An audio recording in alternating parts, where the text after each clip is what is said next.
Debentures. ഇന്നത്തെ live ക്ലാസ്സിൽ നമ്മൾ ഡിസ്കസ് ചെയ്യുന്നത് ഡിബഞ്ചേഴ്സിനെ കുറിച്ചാണ്. ഡിബഞ്ചേഴ്സ് എന്ന് പറഞ്ഞു കഴിഞ്ഞാൽ ഞാനത് പറയുമ്പോൾ അതിൻ്റെ ഓപ്ഷനിൽ നിന്ന് നിങ്ങൾ അത് എടുത്തോ. കേരള സ്റ്റേറ്റ് കാർഡ് ബാങ്കുകൾ, പ്രൈമറി കാർഡ് ബാങ്കുകൾ എന്ത് ചെയ്യാറുണ്ട്? ഓർഡിനറി ലോൺ ഇഷ്യൂ ചെയ്യാറുണ്ട്. അതേപോലെ തന്നെ സ്കീം ലോണുകൾ ഇഷ്യൂ ചെയ്യാറുണ്ട്. അതേപോലെ തന്നെ നോൺ ഫാം സെക്ടർ ലോണുകൾ ഇഷ്യൂ ചെയ്യാറുണ്ട്. അതുപോലെ തന്നെ റൂറൽ ഹൗസിംഗ് ലോണുകൾ ഇഷ്യൂ ചെയ്യാറുണ്ട്. അതേപോലെ തന്നെ small road transport operation loan issue ചെയ്യാറുണ്ട്. അതേപോലെ തന്നെ ഇൻ്റഗ്രേറ്റഡ് സ്കീം ലോണുകൾ ഇഷ്യൂ ചെയ്യാറുണ്ട്. ലോണുകളെ കുറിച്ച് നമ്മൾ കഴിഞ്ഞ ക്ലാസ്സിൽ ഡിസ്കസ് ചെയ്തതാണ്. കേരള സ്റ്റേറ്റ് കാർഡ് ബാങ്ക് ഈ പറയുന്ന ലോണുകളൊക്കെ ഇഷ്യൂ ചെയ്യണമെങ്കിൽ അതിനെന്ത് വേണം? ഫണ്ട് വേണം. കേരള സ്റ്റേറ്റ് കാർഡ് ബാങ്കിന്റെ കയ്യിൽ അല്ലെങ്കിൽ പ്രൈമറി കാർഡ് ബാങ്കുകളുടെ കയ്യിൽ ക്യാഷ് ഉണ്ടെങ്കിലാണ് അവർക്ക് ലോൺ കൊടുക്കാൻ പറ്റുള്ളൂ. ഇല്ലെങ്കിൽ ലോൺ അവർക്ക് കൊടുക്കാൻ കഴിയില്ല. ശ്രീവിദ്യ എന്നോട് വന്നിട്ട് 2 ലക്ഷം രൂപ കടം ചോദിച്ചു. ആ 2 ലക്ഷം രൂപ കടം ചോദിച്ച ക്യാഷ് എനിക്ക് കൊടുക്കണമെങ്കിൽ എൻ്റെ കയ്യിൽ ക്യാഷ് വേണം. So Kerala state cooperative agricultural rural development ബാങ്കിൽ അതല്ലെങ്കിൽ പ്രൈമറി കാർഡ് ബാങ്കിൽ പോയിട്ട് ഒരു മെമ്പർ ലോണിന് ആവശ്യപ്പെടുമ്പോൾ ആ ലോൺ എമൗണ്ട് കൊടുക്കാൻ ആരുടെ കയ്യിൽ ക്യാഷ് വേണം? പ്രൈമറി കാർഡ് ബാങ്കിന്റെ കയ്യിൽ അഥവാ കേരള സ്റ്റേറ്റ് കാർഡ് ബാങ്കിന്റെ കയ്യിൽ ക്യാഷ് വേണം. ഈ ക്യാഷ് അവർ എറൈസ് ചെയ്യുന്നത് നമ്മൾ പറഞ്ഞു സോഴ്സസ് ഓഫ് ഫണ്ട് എന്ന് പറഞ്ഞിട്ട് നമ്മൾ ഇന്നലെ കുറേ കാര്യങ്ങൾ പറഞ്ഞിരുന്നു. സോഴ്സസ് ഓഫ് ഫണ്ടിൽ നമ്മൾ പറഞ്ഞു ഷെയർ ക്യാപിറ്റൽ, അതേപോലെ തന്നെ എൻട്രൻസ് ഫീ ആൻഡ് അതർ ഫീ, അതുപോലെ തന്നെ റിസർവ് ഫണ്ടുകൾ, അതർ റിസർവുകൾ, അതുപോലെ തന്നെ ലോൺസ് ആൻഡ് സബ്സിഡി, നബാർഡിൽ നിന്ന് സ്റ്റേറ്റ് ഗവൺമെന്റിൽ നിന്നൊക്കെ കിട്ടുന്ന ലോണുകൾ, സബ്സിഡികൾ, അതുപോലെ തന്നെ മെമ്പേഴ്സിൽ നിന്നും നോൺ മെമ്പേഴ്സിൽ നിന്നും വാങ്ങിക്കുന്ന ഡെപ്പോസിറ്റ് എമൗണ്ടുകൾ, അതേപോലെ തന്നെ ഡിബഞ്ചറുകൾ. കേരള സ്റ്റേറ്റ് കാർഡ് ബാങ്കിനെ സംബന്ധിച്ചിടത്തോളം, പ്രൈമറി കാർഡ് ബാങ്കുകളെ സംബന്ധിച്ചിടത്തോളം ഏറ്റവും കൂടുതൽ ഫണ്ട് കളക്ട് ചെയ്യുന്നത്, അവർ കളക്ട് ചെയ്യുന്നത് ഡിബഞ്ചറുകളിലൂടെയാണ്. അവർ ഫണ്ട് കളക്ട് ചെയ്യുന്നത്. ഏറ്റവും കൂടുതൽ ഫണ്ട് അവർ കളക്ട് ചെയ്യുന്നത് ഡിബഞ്ചറുകളിലൂടെയാണ്. ഈ ഡിബഞ്ചർ എന്തിനു വേണ്ടിയിട്ട് അവർ സ്വരൂപിക്കുന്നത്? അവർ ഡിബഞ്ചറിലൂടെ ഫണ്ട് കണ്ടെത്തുന്നത് എന്തിനു വേണ്ടിയിട്ടാണ്? അത് മറക്കരുത്. ഡിബഞ്ചറുകളിലൂടെ ഇവർ ഫണ്ട് കണ്ടെത്തിയിട്ട് അവരെന്താ ചെയ്യുന്നത്? ഓർഡിനറി ലോൺ കൊടുക്കുക, സ്കീം ലോൺ കൊടുക്കുക, അതുപോലെ തന്നെ ഹൗസിംഗ് ലോണുകൾ കൊടുക്കുക, നോൺ ഫാം സെക്ടർ ലോണുകൾ കൊടുക്കുക. ലോണുകൾ കൊടുക്കാൻ വേണ്ടിയിട്ടാണ്, മെമ്പേഴ്സിന് ലോണുകൾ കൊടുക്കാൻ വേണ്ടിയിട്ടാണ് ഇവർ ഫണ്ട് റൈസ് ചെയ്യുന്നത്. ലോൺ കൊടുത്താലേ ബാങ്ക് പ്രോഫിറ്റബിൾ ആയിട്ട് മാറുള്ളൂ. സോ ഫണ്ടുകൾ റൈസ് ചെയ്യുന്നത് എപ്പോഴും ലോൺ കൊടുക്കാൻ വേണ്ടിയിട്ടാണ്. അങ്ങനെ ഈ ലോണുകൾ കൊടുക്കാൻ വേണ്ടി ഫണ്ട് റൈസ് ചെയ്യുമ്പോൾ, ഫണ്ട് വാങ്ങിക്കുമ്പോൾ ബാങ്ക് എന്ത് ചെയ്യും? അതിനൊരു അക്നോളജ്മെന്റ് കൊടുക്കും.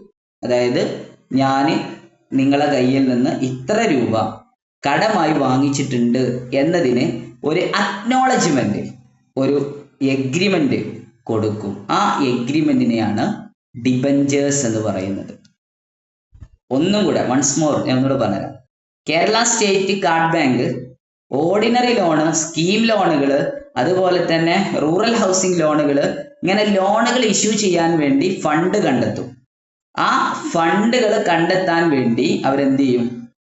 ചില ആളുകളിൽ നിന്ന് ക്യാഷ് കടം വാങ്ങും. ഈ ലോണ് കൊടുക്കാൻ വേണ്ടി കാർഡ് ബാങ്ക് ക്യാഷ് കടം വാങ്ങും. ആ കടം വാങ്ങുന്ന ക്യാഷിന് ഇത്ര രൂപ ഞാൻ കടം വാങ്ങിയിട്ടുണ്ട് എന്ന് കാണിക്കുന്ന, ഇത്ര രൂപ ഞാൻ കടം വാങ്ങിയിട്ടുണ്ട്, ഇന്ന സമയത്ത് ഞാനത് തിരിച്ചു തരാം, ഇത്ര ഇൻട്രസ്റ്റ് റേറ്റ് ഞാൻ തരാം എന്ന് പറഞ്ഞ് ആ കടത്തെ കുറിച്ച് പൂർണ്ണമായ വിവരങ്ങൾ ഉൾക്കൊള്ളുന്ന ഒരു അക്നോളജ്മെന്റ് ഓഫ് ഡെപ്റ്റിനെയാണ് ഡിബഞ്ചേഴ്സ് എന്ന് പറയുന്നത്. അപ്പൊ ഡിബഞ്ചർ എന്ന് പറഞ്ഞാൽ എന്താണ്? ഇറ്റ്സ് അക്നോളജ്മെന്റ് ഓഫ് ഡെപ്റ്റ്. കടം വാങ്ങിച്ച കാര്യത്തെ കുറിച്ച് കൃത്യമായിട്ട് ഞാൻ കടം വാങ്ങിച്ചിട്ടുണ്ട്, കടം വാങ്ങിച്ചു എന്നതിന്റെ ഒരു തെളിവ്, ഒരു പ്രൂഫാണ് ശരിക്കും എന്ത്? ഡിബഞ്ചേഴ്സ് എന്ന് പറയുന്നത്. സിമ്പിൾ ആയിട്ട് ഇങ്ങനെ പറയാം, ഡിബഞ്ചേഴ്സ് എന്ന് പറഞ്ഞു കഴിഞ്ഞാൽ അക്നോളജ്മെന്റ് ഓഫ് ഡെപ്റ്റ് ആണ്. ഡിബഞ്ചർ എന്ന് പറയുന്നത് അക്നോളജ്മെന്റ് ഓഫ് ഡെപ്റ്റ് ആണ്. അതിന്റെ കൂട്ടത്തിൽ നമ്മൾ എന്ത് മനസ്സിലാക്കി വെക്കുക? ഡിബഞ്ചർ എന്ന് പറഞ്ഞു കഴിഞ്ഞാൽ Kerala state cooperative agricultural rural development bank ordinary ലോണുകൾ, സ്കീം ലോണുകൾ, ഹൗസിംഗ് ലോണുകൾ, നോൺ ഫാം സെക്ടർ ലോണുകളൊക്കെ കൊടുക്കാൻ വേണ്ടിയിട്ട് ഫണ്ട് കണ്ടെത്തുന്നത് ഡിബഞ്ചറുകളിലൂടെയാണ്. ഫണ്ട് കടമായിട്ട് വാങ്ങിയിട്ടാണ്. ആ കടമായിട്ട് വാങ്ങുന്ന ഫണ്ടിന് കൊടുക്കുന്ന അക്നോളജ്മെന്റ് ഓഫ് ഡെപ്റ്റിനെയാണ് എന്ത് പറയുന്നത്? ഡിബഞ്ചർ എന്ന് പറയുന്നത്. അപ്പൊ ഡിബഞ്ചർ എന്ന് പറഞ്ഞാൽ എന്താ? ഇറ്റ്സ് അക്നോളജ്മെന്റ് ഓഫ് ഡെപ്റ്റ്. ശരിക്കും എനിക്ക് ഇത്ര മാത്രം പറഞ്ഞാൽ മതി. ഡിബഞ്ചർ എന്ന് പറഞ്ഞാൽ അത് ഡെപ്റ്റിന്റെ അക്നോളജ്മെന്റ് ആണ്. അക്നോളജ്മെന്റ് ഓഫ് ഡെപ്റ്റ് ഇസ് ഈക്വൽ ടു ഡിബഞ്ചർ എന്ന് പറഞ്ഞാൽ എന്റെ ആൻസർ ആയി. പക്ഷെ എന്താണ് ഡിബഞ്ചർ, എന്തിനു വേണ്ടിയാണ് ഡിബഞ്ചർ, അത് പറയാൻ വേണ്ടിയിട്ടാണ് ഞാൻ ഇങ്ങനെയും പറഞ്ഞത്. കേരള സ്റ്റേറ്റ് കാർഡ് ബാങ്കിന് ലോണുകൾ ഇഷ്യൂ ചെയ്യാൻ വേണ്ടി, ഓർഡിനറി ലോണുകൾ, സ്കീം ലോണുകൾ, ഫാം സെക്ടർ ലോണുകൾ, ഹൗസിംഗ് ലോണുകളൊക്കെ ഇഷ്യൂ ചെയ്യാൻ വേണ്ടി ക്യാഷ് വേണം. ആ ക്യാഷ് ഈ കാർഡ് ബാങ്ക് മറ്റുള്ളവരിൽ നിന്ന് കടം വാങ്ങിയിട്ടാണ് എന്ത് ചെയ്യുന്നത്? ബാങ്ക് ലോൺ കൊടുക്കാനുള്ള ഫണ്ട് കണ്ടെത്തുന്നത്. അങ്ങനെ ആ കടം വാങ്ങുമ്പോൾ ആ കടത്തിന് ബാങ്ക് എന്ത് ചെയ്യുന്നുണ്ട്? ഒരു അക്നോളജ്മെന്റ്, ഞാൻ കടം വാങ്ങിയിട്ടുണ്ട് എന്നുള്ള ഒരു എഗ്രിമെന്റ് പേപ്പർ കൊടുക്കും. ആ എഗ്രിമെന്റ് പേപ്പറിനെയാണ് ഡിബഞ്ചർ എന്ന് പറയുന്നത്. അക്നോളജ്മെന്റ് ഓഫ് ഡെപ്റ്റ്. ഞാൻ ഇത്രയും നേരം പറഞ്ഞതിൽ നിങ്ങൾക്ക് ആകെ ക്യാപ്ചർ ചെയ്യാനുള്ളത് എന്ത് മാത്രമേ ഉള്ളൂ? അക്നോളജ്മെന്റ് ഓഫ് ഡെപ്റ്റ് ഈസ് ഈക്വൽ ടു ഡിബഞ്ചർ. ആ അക്നോളജ്മെന്റ് ഓഫ് ഡെപ്റ്റിൽ എന്തൊക്കെ കാര്യങ്ങൾ ഉൾക്കൊള്ളണം? ആ അക്നോളജ്മെന്റ് ഓഫ് ഡെപ്റ്റിൽ എന്തൊക്കെ കാര്യങ്ങൾ ഉൾക്കൊള്ളണം? എന്താണ് അതിനകത്ത് ഉൾക്കൊള്ളേണ്ടത്? It is a bond acknowledging the ഡെപ്റ്റ് also containing provisions as to payment of interest and payment of principal amount. Principal amount എത്രയാണ് വാങ്ങിച്ചിട്ടുള്ളത്, എത്ര രൂപയാണ് കടം വാങ്ങിയിട്ടുള്ളത്, എത്രയാണ് ഇൻട്രസ്റ്റ് കൊടുക്കാനുള്ളത്, എത്രയാണ് മെച്യൂരിറ്റി ഡേറ്റ്, എന്നാണ് മെച്യൂരിറ്റി ഡേറ്റ്, ഈ കാര്യങ്ങൾ അതിനകത്ത് ഉണ്ടായിരിക്കണം. അപ്പൊ ആ അക്നോളജ്മെന്റ് ഓഫ് ഡെപ്റ്റിനകത്ത് ഉൾക്കൊള്ളേണ്ട കാര്യങ്ങൾ എന്ന് പറയുന്നത് എത്ര amount, principal amount of ഡെപ്റ്റ്, ഡെപ്റ്റ് എമൗണ്ടിന്റെ principal amount, എത്ര എമൗണ്ട് ആണ് കടം വാങ്ങിയത്? 10 ലക്ഷം, 20 ലക്ഷം, 1 കോടി, 2 കോടി, എത്ര രൂപയാണ് കടം വാങ്ങിയിട്ടുള്ളത്, എമൗണ്ട് ഓഫ് ഡെപ്റ്റ്. പിന്നെ അതിന്റെ ഇൻട്രസ്റ്റ് റേറ്റ്, എത്ര പെർസെന്റേജ് ഇൻട്രസ്റ്റ് ആണ് കൊടുക്കാൻ ഉദ്ദേശിക്കുന്നത്? 9%, 5%, 8%. Interest of rate, maturity date, എന്നാണ് ഇത് തിരിച്ചു കൊടുക്കുക. ഇത്രയും കാര്യങ്ങൾ ആ അക്നോളജ്മെന്റ് ഓഫ് ഡെപ്റ്റിൽ ഉണ്ടായിരിക്കണം. അപ്പൊ ഡിബഞ്ചറിൽ ഉൾക്കൊള്ളേണ്ട കാര്യങ്ങളാണ് amount of ഡെപ്റ്റ്, interest rate of ഡെപ്റ്റ്, maturity of date, എന്നാണ് അത് മെച്യൂരിറ്റി ആവുക, ഇൻട്രസ്റ്റ് റേറ്റ് എത്രയാണ്, ഈ കാര്യങ്ങൾ എവിടെ ഉണ്ടായിരിക്കണം? ആ ഒരു അക്നോളജ്മെന്റ് ഓഫ് ഡെപ്റ്റിൽ ഉണ്ടായിരിക്കണം. അക്നോളജ്മെന്റ് ഓഫ് ഡെപ്റ്റിൽ അത് മാത്രം ഉണ്ടായാൽ പോരാ, പിന്നെ എന്ത് വേണം? സീല് വേണം. ഏത് ആർക്കാണ് അല്ലെങ്കിൽ ആരാണോ അക്നോളജ്മെന്റ് ഡെപ്റ്റ് കൊടുക്കുന്നത് അതിന്റെ സീല് വേണം. ഓണറുടെ ഒപ്പ് വേണം, പേരും വേണം. ഓണറുടെ പേര്, ഓണറുടെ ഒപ്പ്, കമ്പനിയുടെ സീല്, ഇത്രയും കാര്യങ്ങൾ ഇതിനകത്ത് വേണം, ഈ അക്നോളജ്മെന്റ് ഓഫ് ഡെപ്റ്റിൽ വേണം. അപ്പൊ കേരള സ്റ്റേറ്റ് കാർഡ് ബാങ്കിന്റെ ഓണർ ആരാ? കേരള സ്റ്റേറ്റ് കാർഡ് ബാങ്കിന്റെ ഓണർ ആരാ? നമുക്കറിയാം, ഏതൊരു കോപ്പറേറ്റീവ് സൊസൈറ്റിയും ഓൺ ചെയ്യുന്നതും നിർമ്മിക്കുന്നതും അതിനെ നടപ്പിലാക്കുന്നതും അതിനെ ഇല്ലാതാക്കുന്നതും അവസാനിപ്പിക്കുന്നതും ആരാ? ഒരു സൊസൈറ്റി ഫോം ചെയ്യുന്നതും അതിനെ നടപ്പിലാക്കുന്നതും സൃഷ്ടി, സ്ഥിതി, സംഹാരം, ഇതാരാ ചെയ്യാറുള്ളത്? വിഷ്ണു. ആരാണ് ഒരു കോപ്പറേറ്റീവ് സൊസൈറ്റിയുടെ ആരാ? രജിസ്ട്രാർ ഓഫ് കോപ്പറേറ്റീവ്സ് ആണ്. സോ കാർഡ് ബാങ്കിന്റെ ട്രസ്റ്റ് ഡീഡിൽ പേരും ഒപ്പും വെക്കുന്നത് അഥവാ ട്രസ്റ്റി ഓഫ് ഡിബഞ്ചർ എന്ന് പറയുന്നത് രജിസ്ട്രാർ ആണ്. ട്രസ്റ്റി ഓഫ് ഡിബഞ്ചർ എന്ന് പറയുന്നത് രജിസ്ട്രാർ ആണ്. അണ്ടർലൈൻ ചെയ്യും, നിർബന്ധമാണ്. എക്സാമിന് അത് പഠിച്ചിട്ടുണ്ടായിരിക്കണം. ഒന്നും മനസ്സിലായിട്ടില്ലെങ്കിലും ബൈഹാർട്ട് എങ്കിലും ചെയ്യണം. Kerala state card bank issue ചെയ്യുന്ന ഡിബഞ്ചറിൽ ഒപ്പുവെക്കുന്ന ട്രസ്റ്റി അത് രജിസ്ട്രാർ ആണ്. ഒപ്പുവെക്കുന്ന ട്രസ്റ്റി എന്ന് പറയുന്നത് രജിസ്ട്രാർ ആണ്. രജിസ്ട്രാർ ഒപ്പുവെക്കാണ്. രജിസ്ട്രാർ ഒപ്പുവെക്കുക എന്ന് പറഞ്ഞു കഴിഞ്ഞാൽ നമുക്കറിയാം, ഇന്ന് സുഭാഷ് IAS ആണ് രജിസ്ട്രാർ. കുറച്ച് മുമ്പ് ജയശ്രീ IAS ആയിരുന്നു. അതിനു മുമ്പ് PB നോഹ IAS ആയിരുന്നു. അതിനു മുമ്പ് നാദില, വയനാട്ടിലുള്ള ഒരു സ്ത്രീ IAS ഉണ്ടായിരുന്നല്ലോ, ഇവരൊക്കെ ആയിരുന്നു. വുമൺ IAS ആയിരുന്നു അല്ലേ? അങ്ങനെ ഒരുപാട് ആളുകൾ IASകൾ മാറി മാറി വരും. അപ്പൊ IAS ഒപ്പിട്ട് കൊടുക്കണത് ഇത്ര രൂപ നിങ്ങളെ കയ്യിൽ നിന്ന് ലോണായിട്ട് വാങ്ങിയിട്ടുണ്ട് എന്ന് പറഞ്ഞ് ഒപ്പിട്ട് കൊടുത്തു കഴിഞ്ഞാല് അതിന് അത്ര വാല്യൂ ഉണ്ടാവില്ല. So Kerala state card bank കൊടുക്കുന്ന ട്രസ്റ്റ് ഡീഡിന്റെ ഗ്യാരണ്ടി നിൽക്കുന്ന ആള്, guarantor of the debenture government ആണ്. IAS ആണ് ഒപ്പിടുന്നതെങ്കിലും പിന്നിൽ ശക്തിയായിട്ട് നിൽക്കുന്ന ഗ്യാരണ്ടി കൊടുക്കുന്നത് നിങ്ങൾ കേരള സ്റ്റേറ്റ് കാർഡ് ബാങ്കിന്റെ ഡിബഞ്ചർ വാങ്ങിക്കോ, അതിന്റെ ക്യാഷ് ഞാൻ തരും എന്ന് പറയുന്നത് ആരാണ്? ഗവൺമെന്റ് ആണ്. ഗ്യാരണ്ടർ ഓഫ് ഡിബഞ്ചർ എന്ന് പറയുന്നത് ഗവൺമെന്റ് ആണ്. ഡിബഞ്ചറിന് എത്ര ഇൻട്രസ്റ്റ് റേറ്റ് കൊടുക്കണം എന്ന് ഫിക്സ് ചെയ്യുന്നത് RBI ആണ്. The debenture interest rate fixed by RBI. ഡിബഞ്ചറിന്റെ ഇൻട്രസ്റ്റ് റേറ്റ് ഫിക്സ് ചെയ്യേണ്ടത് RBI ആണ്. ഡിബഞ്ചറിന്റെ ഇൻട്രസ്റ്റ് റേറ്റ് ഫിക്സ് ചെയ്യേണ്ടത് RBI ആണ്. ഈ പറയപ്പെടുന്ന കാര്യങ്ങളെ കുറിച്ചൊക്കെ ഡീറ്റെയിൽഡ് ആയിട്ട് പറയുന്നത് കേരള സ്റ്റേറ്റ് കാർഡ് ബാങ്കിന്റെ 1984 ആക്ടിലെ സെക്ഷൻ 3 സബ്സെഷൻ 1 ഡിബഞ്ചറിനെ കുറിച്ച് സംസാരിക്കുന്നത്, ഡിബഞ്ചറിന്റെ ഏതൊക്കെ ടൈപ്പ് ഡിബഞ്ചേഴ്സ് ഉണ്ട്, ആരെ കയ്യിൽ നിന്നൊക്കെയാണ് ഡിബഞ്ചർ വാങ്ങിക്കേണ്ടത്, ഇങ്ങനെ തുടങ്ങി ഡിബഞ്ചറുമായി ബന്ധപ്പെട്ട കാര്യങ്ങളെല്ലാം സംസാരിക്കുന്നത് സെക്ഷൻ 3 സബ്സെഷൻ 1 1984 ആക്ട്. 1984 ആക്ടിലെ സെക്ഷൻ 3 സബ്സെഷൻ 1 പ്രകാരമാണ് ഡിബഞ്ചറുമായി ബന്ധപ്പെട്ട കാര്യങ്ങളൊക്കെ നമ്മൾ സംസാരിക്കുന്നത്. നമ്മളെ ക്ലാസ് തുടങ്ങിയിട്ട് ഏകദേശം 10 മിനിറ്റിൽ കൂടുതലായി. ചോദ്യങ്ങളും ചോദ്യോത്തരവേളൊക്കെ ആയിട്ട് പറയുകയാണെങ്കിൽ 20 മിനിറ്റിൽ കൂടുതലായി. ഈ 20 മിനിറ്റിൽ ഞാൻ നിങ്ങളോട് എന്താ പറഞ്ഞത്? ഡിബഞ്ചർ എന്താണെന്നുള്ള നിങ്ങൾക്ക് ആദ്യം മനസ്സിലാക്കി തന്നു. ഞാൻ ഡിബഞ്ചർ എന്താണെന്ന് മനസ്സിലാക്കി തരാൻ വേണ്ടി ഞാൻ നിങ്ങൾ എന്താ ചെയ്തത് ശ്രദ്ധിച്ചു നോക്ക്. കേരള സ്റ്റേറ്റ് കാർഡ് ബാങ്കിന് പ്രൈമറി കാർഡ് ബാങ്കുകൾക്ക് ലോൺ കൊടുക്കണം, ഓർഡിനറി ലോൺ കൊടുക്കണം, സ്കീം ലോൺ കൊടുക്കണം, അതേപോലെ തന്നെ നോൺ ഫാം സെക്ടർ ലോൺ കൊടുക്കണം, ഹൗസിംഗ് ലോൺ കൊടുക്കണം. ഈ ലോണുകളൊക്കെ മെമ്പർമാർക്ക് കൊടുക്കണമെങ്കിൽ കാർഡ് ബാങ്കിന്റെ കയ്യിൽ ക്യാഷ് വേണം. ആ ക്യാഷ് കണ്ടെത്തുന്നത് മറ്റുള്ളവരിൽ നിന്ന് കടം വാങ്ങിയിട്ടാണ്. ആ കടം വാങ്ങിക്കുന്ന സമയത്ത് കാർഡ് ബാങ്ക് എന്ത് ചെയ്യും? ഒരു അക്നോളജ്മെന്റ് ഓഫ് ഡെപ്റ്റ്, കടം വാങ്ങിയതിനൊരു തെളിവ് കൊടുക്കും. ആ അക്നോളജ്മെന്റ് ഓഫ് ഡെപ്റ്റിനെയാണ് ഡിബഞ്ചർ എന്ന് പറയുന്നത്. ആ ഡിബഞ്ചറിനകത്ത് എന്തൊക്കെ കാര്യങ്ങൾ ഉൾക്കൊള്ളുന്നുണ്ട്? എത്ര പ്രിൻസിപ്പൽ എമൗണ്ട് ഓഫ് ഡെപ്റ്റ്, എത്ര എമൗണ്ട് ആണ് കടം വാങ്ങിയിട്ടുള്ളത്, അതിന്റെ ഇൻട്രസ്റ്റ് റേറ്റ് എത്രയാണ്, അതിന്റെ മെച്യൂരിറ്റി പീരീഡ് എത്രയാണ്, ഈ കാര്യങ്ങളൊക്കെയാണ് അക്നോളജ്മെന്റ് ഓഫ് ഡെപ്റ്റിൽ ഉണ്ടാവുക. ആ അക്നോളജ്മെന്റ് ഓഫ് ഡെപ്റ്റില് സ്ഥാപന മേധാവിയുടെ ഒപ്പും സീലും വേണം.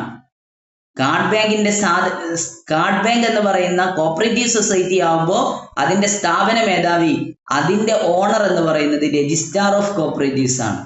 സോ ട്രസ്റ്റ് ഡീഡിൽ അഥവാ അക്നോളജ്മെന്റ് ഓഫ് ഡെപ്റ്റിൽ ട്രസ്റ്റ് ഡീഡിൽ സൈൻ ചെയ്യുന്ന ട്രസ്റ്റി എന്ന് പറയുന്നത്, ട്രസ്റ്റി ഓഫ് ഡിബഞ്ചർ എന്ന് പറയുന്നത് രജിസ്ട്രാർ ആയിരിക്കും. അപ്പൊ തന്നെ നമ്മൾ പറഞ്ഞു രജിസ്ട്രാർ, കോപ്പറേറ്റീവ് സൊസൈറ്റിയുടെ രജിസ്ട്രാർമാർ എന്ന് പറഞ്ഞാൽ പലപ്പോഴും മാറി വരും. അപ്പൊ അവിടെ സ്വാഭാവികമായിട്ടും ആ ട്രസ്റ്റി ഒപ്പിട്ടത് കൊണ്ട് ചിലപ്പോൾ ആളുകൾ അത് അബ്സോർബ് ചെയ്യണമെന്നില്ല. അപ്പോ അവിടെ എന്ത് ചെയ്യുന്നുണ്ട്? അതിനൊരു ഗ്യാരണ്ടർ ഉണ്ട്. അയാൾ പോയാലും കുഴപ്പമില്ല, നിങ്ങൾക്ക് ആ ക്യാഷ് ഞങ്ങൾ തരും എന്ന് പറയുന്ന ഒരു ഗ്യാരണ്ടർ അവിടെ ഉണ്ട്. രജിസ്ട്രാറുടെ ഗ്യാരണ്ടർ എന്ന് പറയുന്നത്, രജിസ്ട്രാർ അപ്പോയിന്റ് ചെയ്യുന്നത് എന്ന് പറയുന്നത് ആരാണ്? ഗവൺമെന്റ് ആണ്. സോ രജിസ്ട്രാർ അപ്പോയിന്റ് ചെയ്യുന്നത് ഗവൺമെന്റ് ആണെങ്കിൽ രജിസ്ട്രാർ ചെയ്യുന്ന ഓരോ കാര്യങ്ങൾക്കും മറുപടി പറയേണ്ടത് ഗവൺമെന്റ് ആണ്. സോ ദ ഗ്യാരണ്ടർ ഓഫ് ഡിബഞ്ചറിന്റെ ഗ്യാരണ്ടർ എന്ന് പറയുന്നത് ഗവൺമെന്റ് ആണ്. ആ ഡിബഞ്ചറുകൾക്ക് എത്ര റേറ്റ് ഇൻട്രസ്റ്റ് ചാർജ് ചെയ്യണം എന്ന് ഫിക്സ് ചെയ്യുന്നത് RBI ആണ്, റിസർവ് ബാങ്ക് ഓഫ് ഇന്ത്യ ആണ്. ഈ പറയപ്പെടുന്ന എല്ലാ കാര്യങ്ങളെ കുറിച്ചും ചർച്ച ചെയ്യുന്നത് section 3 subsection 1 1984 ആക്ടിലാണ്. 1984 act section 3 subsection 1 debenture എന്താന്ന് മനസ്സിലായി? അക്നോളജ്മെന്റ് ഓഫ് ഡെപ്റ്റ് ആണ്. കാർഡ് ബാങ്കിന് ലോൺ കൊടുക്കാൻ വേണ്ടി ക്യാഷ് വേണം. ആ ക്യാഷ് കടമായിട്ട് ആളുകളിൽ നിന്ന് സ്വീകരിക്കുന്നു. ആ സ്വീകരിക്കുന്ന കടത്തിന് ഒരു തെളിവ് കൊടുക്കും. ആ അക്നോളജ്മെന്റ് ഓഫ് ഡെപ്റ്റിനെയാണ് ഡിബഞ്ചർ എന്ന് പറയുക. ആ ഡിബഞ്ചറിനകത്ത്, ആ അക്നോളജ്മെന്റിനകത്ത് എന്തൊക്കെ കാര്യങ്ങളുണ്ട്? എത്രയാണ് കടം വാങ്ങുന്ന എമൗണ്ട്, പ്രിൻസിപ്പൽ എമൗണ്ട് ഉണ്ട്, എത്ര ഇൻട്രസ്റ്റിനാണ്, അതിന്റെ പലിശ നിരക്ക് പറയുന്നുണ്ട്, അതിന്റെ മെച്യൂരിറ്റി പീരീഡ് പറയുന്നുണ്ട്. ഇത്രയും കാര്യങ്ങൾ അതിനകത്ത് ഉൾക്കൊള്ളുന്നുണ്ടായിരിക്കണം. ആ അക്നോളജ്മെന്റിൽ സ്ഥാപന മേധാവി ഒപ്പുവെക്കണം. കേരള സ്റ്റേറ്റ് കാർഡ് ബാങ്കിന്റെ ഓണർ എന്ന് പറയുന്നത്, സ്ഥാപന മേധാവി എന്ന് പറയുന്നത് രജിസ്ട്രാർ ഓഫ് കോപ്പറേറ്റീവ്സ് ആണ്. സോ ട്രസ്റ്റി എന്ന് പറയുന്നത്, ട്രസ്റ്റി ഓഫ് ദി ഡീഡ്, ഡിബഞ്ചറിന്റെ ട്രസ്റ്റി എന്ന് പറയുന്നത് രജിസ്ട്രാർ ആണ്. Trustee of debenture, Kerala state card bank issue ചെയ്യുന്ന അക്നോളജ്മെന്റ് ഓഫ് ഡെപ്റ്റിൽ ഡിബഞ്ചറിൽ ഒപ്പുവെക്കുന്നത് രജിസ്ട്രാർ ആണ്. അതാണ് ട്രസ്റ്റി ഓഫ് ഡിബഞ്ചർ. ആ രജിസ്ട്രാർക്ക് ഗ്യാരണ്ടി നിൽക്കുന്നത്, ഗ്യാരണ്ടർ ഓഫ് ദ ഡിബഞ്ചർ എന്ന് പറയുന്നത് ഗവൺമെന്റ് ആണ്. ഇൻട്രസ്റ്റ് റേറ്റ് എത്രയെന്ന് ഫിക്സ് ചെയ്യുന്നത് RBI ആണ്. ഈ പറയപ്പെടുന്ന കാര്യങ്ങളെല്ലാം വിശദീകരിച്ചിട്ടുള്ളത് 1984 ആക്ടിലെ സെക്ഷൻ 3 സബ്സെക്ഷൻ 1 അപ്പൊ ഡിബഞ്ചർ ക്ലിയർ ആയേ? ഇനി ആർക്കെങ്കിലും എന്തെങ്കിലും ഡൗട്ട് ഉണ്ടോ? ഡിബഞ്ചറുമായി ബന്ധപ്പെട്ട് ഇത്രയും പറഞ്ഞ കാര്യത്തിൽ ആർക്കെങ്കിലും എന്തെങ്കിലും ഡൗട്ട് ഉണ്ടോ? ഇതിൽ നിങ്ങൾ എന്ത് ഡൗട്ട് ഉണ്ടെങ്കിലും ശരി, ട്രസ്റ്റി ഓഫ് ഡിബഞ്ചർ നിർബന്ധമായിട്ടും പഠിക്കണം. ഗ്യാരണ്ടർ ഓഫ് ഡിബഞ്ചർ നിർബന്ധമായിട്ടും പഠിച്ചേ പറ്റുള്ളൂ. Interest rate fixed by the debenture നിർബന്ധമായിട്ടും പഠിച്ചു. ഡിബഞ്ചർ എന്ന് പറഞ്ഞു കഴിഞ്ഞാൽ ലാറ്റിൻ വേർഡ് ആയിട്ടുള്ള ഡിബി എന്ന് പറയുന്ന വേർഡിൽ നിന്നാണ് ശരിക്കും ഡിബഞ്ചർ ഉരുത്തിരിഞ്ഞു വരുന്നത്. ടു ഓൺ, ടു ബോറോ, കടം വാങ്ങുക എന്നാണ് അതിന്റെ മീനിങ്. ഡിബഞ്ചർ കടം വാങ്ങുക. ആ കടം വാങ്ങിയതിന്റെ തെളിവ്, അക്നോളജ്മെന്റ് ഓഫ് ഡെപ്റ്റ്, അതിനെയാണ് ഡിബഞ്ചർ എന്ന് പറയുന്നത്. ആ ഡിബഞ്ചറിനകത്ത് കടം വാങ്ങിയ തെളിവ് കൊടുക്കുമ്പോൾ അതിനകത്ത് എന്താ ഉണ്ടാവുക? എത്ര രൂപയാണ് കടം വാങ്ങിയത്, എന്നാണ് അത് തിരിച്ചു കൊടുക്കുക, എത്ര എമൗണ്ട് ആണ് അതിന് ഇൻട്രസ്റ്റ് കൊടുക്കുക, ഇത്രയും കാര്യങ്ങൾ അതിനകത്ത് ഉണ്ടാവും. അത് എഴുതി ഉണ്ടാക്കിയാൽ മാത്രം പോരാ, അതിനകത്ത് ഒപ്പിടണം. ഒപ്പിടേണ്ടത് ആർക്ക് വേണ്ടിയാണോ കടം വാങ്ങുന്നത് അയാളാണ് ഇതിൽ ഒപ്പിടേണ്ടത്. ഇവിടെ കേരള സ്റ്റേറ്റ് കാർഡ് ബാങ്ക് ആണ് അതിൽ കടം വാങ്ങിക്കുന്നത്, അതിന് ഒപ്പിടേണ്ടത് അതിന്റെ ഓണർ ആയിട്ടുള്ള രജിസ്ട്രാർ ആണ്. സോ ആ ഡിബഞ്ചറിൽ ഒപ്പുവെക്കുന്ന ട്രസ്റ്റി എന്ന് പറയുന്നത് രജിസ്ട്രാർ ആണ്. രജിസ്ട്രാർ ഒപ്പിട്ട ശരിയാവും. കാരണം എന്താ? അയാൾ ഓണറാണ്. പക്ഷെ അയാളെ ഫിക്സ് ചെയ്യുന്നത് ആരാ? അയാളെ അപ്പോയിന്റ് ചെയ്യുന്നത് ആരാ? ഗവൺമെന്റ് ആണ്. രജിസ്ട്രാർ ചെയ്യുന്ന ഓരോ കാര്യങ്ങൾക്കും ഉത്തരവാദി ഗവൺമെന്റ് ആണ്. അതുകൊണ്ടാണ് തൃശ്ശൂർ പൂരത്തിന് രാവിലെ നടക്കേണ്ട എഴുന്നള്ളിപ്പ് തൃശ്ശൂർ സിറ്റി പോലീസ് കമ്മീഷണർ തടഞ്ഞപ്പോ ഗവൺമെന്റിനെതിരെ എന്ത് വന്നത്? പൈചാരിയത്. കാരണം ഗവൺമെന്റ് ആണ്, അയാൾ ചെയ്യുന്ന ഓരോ കാര്യത്തിന്റെയും റെസ്പോൺസിബിലിറ്റി ഗവൺമെന്റിനാണ്. Thrissur police city commissioner appoint ചെയ്തത് ഗവൺമെന്റ് ഓർഡറാണ്. സോ പോലീസ് കമ്മീഷണർ ചെയ്യുന്ന റെസ്പോൺസിബിലിറ്റി ആയിരിക്കാം ഗവൺമെന്റിനാണ്. രജിസ്ട്രാർ ഓഫ് കോപ്പറേറ്റീവ്സിനെ അപ്പോയിന്റ് ചെയ്തത് ഗവൺമെന്റ് ആണ്. അയാൾ ചെയ്യുന്ന ഓരോ കാര്യങ്ങൾക്കും മറുപടി പറയേണ്ടത് ഗവൺമെന്റ് ആണ്. So trustee of the debenture registrar ആണ്. അവിടുത്തെ ഗ്യാരണ്ടർ ഓഫ് ദ ഡിബഞ്ചർ, അയാൾ ഒപ്പിട്ടോട്ടെ, എന്ത് കാര്യം ചെയ്തോട്ടെ, അതിന്റെ ഗ്യാരണ്ടി നിൽക്കുന്നത് ഞാനാ, എന്റെ ധൈര്യത്തിൽ ഈ ചെയ്തു. So guarantor of the debenture എന്ന് പറയുന്നത് ഗവൺമെന്റ് ആണ്. ഗ്യാരണ്ടർ ആയിട്ട് ഗവൺമെന്റ് നിൽക്കുമ്പോഴും ഒപ്പിടുന്നത് രജിസ്ട്രാർ ആണെങ്കിലും ഇൻട്രസ്റ്റ് റേറ്റ് എത്ര കൊടുക്കണം എന്ന് ഫിക്സ് ചെയ്യുന്നത് RBI ആണ്.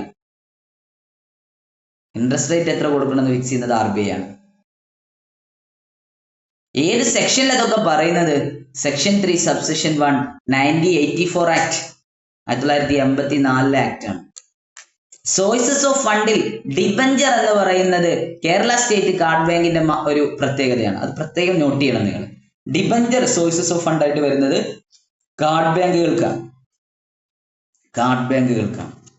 ഇനി നമ്മൾ ഡിസ്കസ് ചെയ്യുന്നത് ടൈപ്സ് ഓഫ് ഡിബഞ്ചേഴ്സ് ആണ്. ഹലോ, ഞാൻ മുഴുവനായിട്ടും മലയാളത്തിൽ, അത്രയും പച്ച മലയാളത്തിൽ നിങ്ങൾക്ക് മനസ്സിലാവുന്ന ഭാഷയിൽ ക്ലാസ് എടുത്തു എന്നതുകൊണ്ട് നോട്ട് അങ്ങനെ തന്നെ എഴുതി വെക്കുക. PDF നോട്ട് നിങ്ങൾക്ക് വരും. ഇനി ഇംഗ്ലീഷിൽ തന്നെ വായിച്ച് മനസ്സിലാക്കണം എന്നുള്ള ആളുകൾക്ക് PDF നോട്ട് തരും. ആ PDF-നകത്ത് ഞാൻ ഈ പറഞ്ഞ കണ്ടന്റ് വെച്ച് നിങ്ങൾ ഇത് വായിച്ചോ, നിങ്ങൾക്ക് ആൻസർ കിട്ടും. ഇനി നിങ്ങൾ ആ PDF നോട്ട് ഒന്നും നോക്കിയില്ലെങ്കിലും കുഴപ്പമില്ല, ഈ രീതി തന്നെ എക്സാമിന് വെക്കോ, ക്വസ്റ്റ്യൻ വായിച്ചോ, നിങ്ങൾക്ക് ആൻസർ ചെയ്യാൻ കഴിയും. ഡിബഞ്ചറിന്റെ ട്രസ്റ്റി രജിസ്ട്രാർ ആണ്. ഇൻട്രസ്റ്റ് റേറ്റ് ഫിക്സ് ചെയ്യുന്നത് RBI ആണ്. ഗ്യാരണ്ടർ ആയിട്ട് നിൽക്കുന്നത് ഗവൺമെന്റ് ആണ്. സെക്ഷൻ 3 സബ്സെക്ഷൻ 1 1984 കാർഡ് ബാങ്ക് ആക്ടിലാണ് ഈ കാര്യങ്ങളെ കുറിച്ച് ഡിസ്ക്രൈബ് ചെയ്യുന്നത്. ഡിബഞ്ചർ എന്ന് പറയുന്നത് അക്നോളജ്മെന്റ് ഓഫ് ഡെപ്റ്റ് ആണ്. ഡിബഞ്ചർ എന്ന് പറയുന്ന വേർഡ് റൈസ് ചെയ്യുന്നത് ലാറ്റിൻ വേർഡിൽ നിന്നാണ്. ജസ്റ്റ് അതിന്റെ ഒരു ഭാഗമായിട്ട് പറഞ്ഞു എന്ന് മാത്രമേ ഉള്ളൂ, വലിയ കാര്യമൊന്നുമില്ല. ടൈപ്സ് ഓഫ് ദി ഡിബഞ്ചേഴ്സിന്റെ ടൈപ്സുകളെ കുറിച്ചാണ് ഇനി നമ്മൾ പറയാൻ പോകുന്നത്. ടൈപ്സ് ഓഫ് ഡിബഞ്ചർ പറയുമ്പോൾ നിങ്ങൾക്ക് ചെറിയ ഓർമ്മ വരും. എന്താ പറയുക, ഞാൻ ഈ ഡിബഞ്ചർ എന്ന് പറഞ്ഞ സംഭവം ഞാൻ ഇവിടുന്ന് തുടങ്ങിയത് നിങ്ങൾക്ക് ഓർമ്മ ഉണ്ടോ?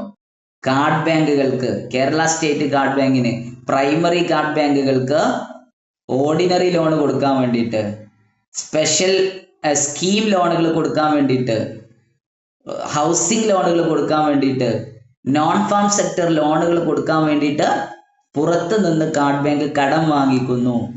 ആ കടം വാങ്ങിക്കുന്ന കടത്തിന് കൊടുക്കുന്ന അക്നോളജ്മെന്റിനെയാണ് ഡിബഞ്ചർ എന്ന് പറയുന്നത്. ഇനി നമ്മൾ ടൈപ്സ് ഓഫ് ഡിബഞ്ചറിലേക്ക് വരിക. ടൈപ്സ് ഓഫ് ഡിബഞ്ചർ, 4 ടൈപ്പ് ഡിബഞ്ചറുകളാണ് കാർഡ് ബാങ്ക് നോർമലി ഇഷ്യൂ ചെയ്യാറുള്ളത്. ഒന്നാമത്തെ ഡിബഞ്ചർ ഓർഡിനറി ഡിബഞ്ചേഴ്സ്. ഒന്നാമത്തെ ഡിബഞ്ചർ ആണ് ordinary debentures.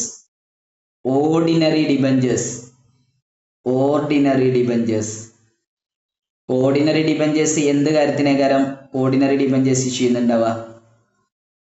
Ordinary debentures issue ചെയ്യുന്നത് എന്തിനു വേണ്ടിയിട്ടായിരിക്കും? ആർക്കും പറയാൻ കഴിയില്ല. ഓർഡിനറി ലോൺ കൊടുക്കാൻ വേണ്ടിയിട്ടാണ്. യെസ്, ഓർഡിനറി ലോൺ കൊടുക്കാൻ വേണ്ടിയിട്ടാണ്. അതുകൊണ്ടാണ് ഞാൻ ഡിബഞ്ചറിന്റെ ആദ്യത്തിൽ പറഞ്ഞത് എന്ത്, കേരള സ്റ്റേറ്റ് കാർഡ് ബാങ്കിന് ഓർഡിനറി ലോൺ കൊടുക്കാൻ വേണ്ടിയിട്ട്, അതുപോലെ തന്നെ നോൺ ഫാം സെക്ടർ ലോൺ കൊടുക്കാൻ വേണ്ടിയിട്ട്, അതേപോലെ തന്നെ സ്കീം ലോൺ കൊടുക്കാൻ വേണ്ടിയിട്ട്, ഹൗസിംഗ് ലോൺ കൊടുക്കാൻ വേണ്ടി ഡിബഞ്ചറുകൾ ഇഷ്യൂ ചെയ്യുന്നു, കടം വാങ്ങിക്കുന്നു. ആ കടം വാങ്ങിക്കുന്നതിന് കൊടുക്കുന്ന തെളിവിനെയാണ്, അക്നോളജ്മെന്റ് ഓഫ് ഡെപ്റ്റിനെയാണ് ഡിബഞ്ചർ എന്ന് വിളിക്കുന്നത്.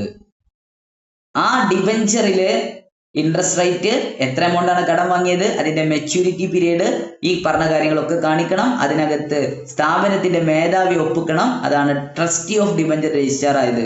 ഗ്യാരണ്ടർ എന്ന് പറയുന്ന ഗവൺമെന്റ്, ഇൻട്രസ്റ്റ് റേറ്റ് ഫിക്സ് ചെയ്യുന്നത് RBI. തുടക്കത്തിലേക്ക് വാ, ഓർഡിനറി ലോൺ ഇഷ്യൂ ചെയ്യാൻ വേണ്ടിയിട്ട്. സോ ഒരു ടൈപ്പ് ഡിബഞ്ചറിന്റെ പേര് ഓർഡിനറി ഡിബഞ്ചർ. ഇനി അതിനെ കുറിച്ച് ഞാൻ പറയേണ്ട ആവശ്യമില്ല. കാരണം എന്താ, ഓർഡിനറി ഡിബഞ്ചേഴ്സ് എന്ന് പറയുന്നത് ഓർഡിനറി ലോൺ കൊടുക്കാൻ വേണ്ടിയിട്ടാണ്. അതിന്റെ പീരിയഡ് എത്ര കാലത്തേക്ക് പറയാൻ പറ്റുമോ?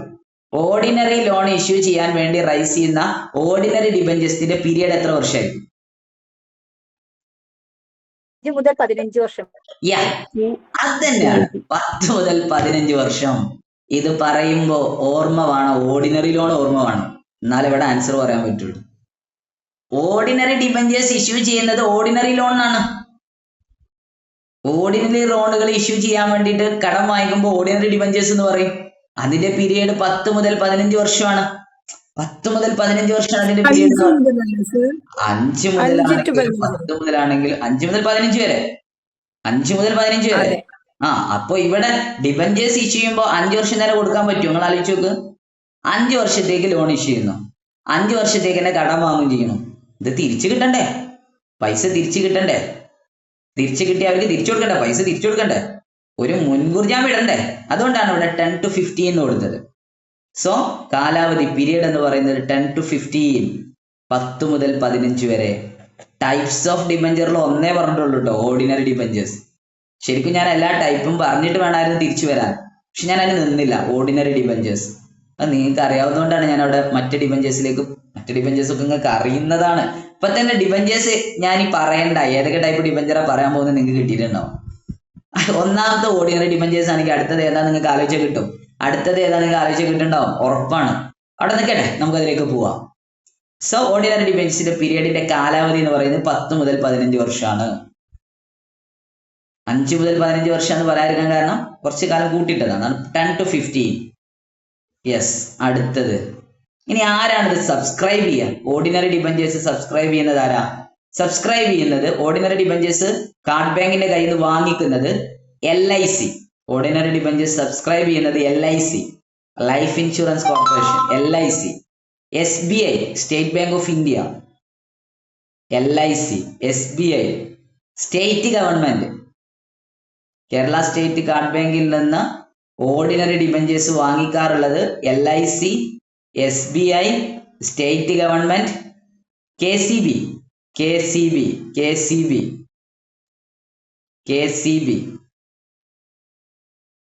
അതർ സ്റ്റേറ്റ് കാർഡ് ബാങ്കുകൾ, കൊമേഴ്ഷ്യൽ ബാങ്ക്. ഇത്രയും ആളുകളാണ് Kerala state card bank issue ചെയ്യുന്ന ഡിബഞ്ചറുകൾ പർച്ചേസ് ചെയ്യാറുള്ളത്. ഇപ്പൊ കേരള സ്റ്റേറ്റ് കാർഡ് ബാങ്ക് ഡിബഞ്ചറുകൾ സബ്സ്ക്രൈബ് ചെയ്യുന്നത് LIC, SBI, state government, Kerala state electricity board, മറ്റു സ്റ്റേറ്റ് അഗ്രികൾച്ചറൽ റൂറൽ ഡെവലപ്മെന്റ് ബാങ്കുകൾ, കൊമേഴ്ഷ്യൽ ബാങ്കുകൾ.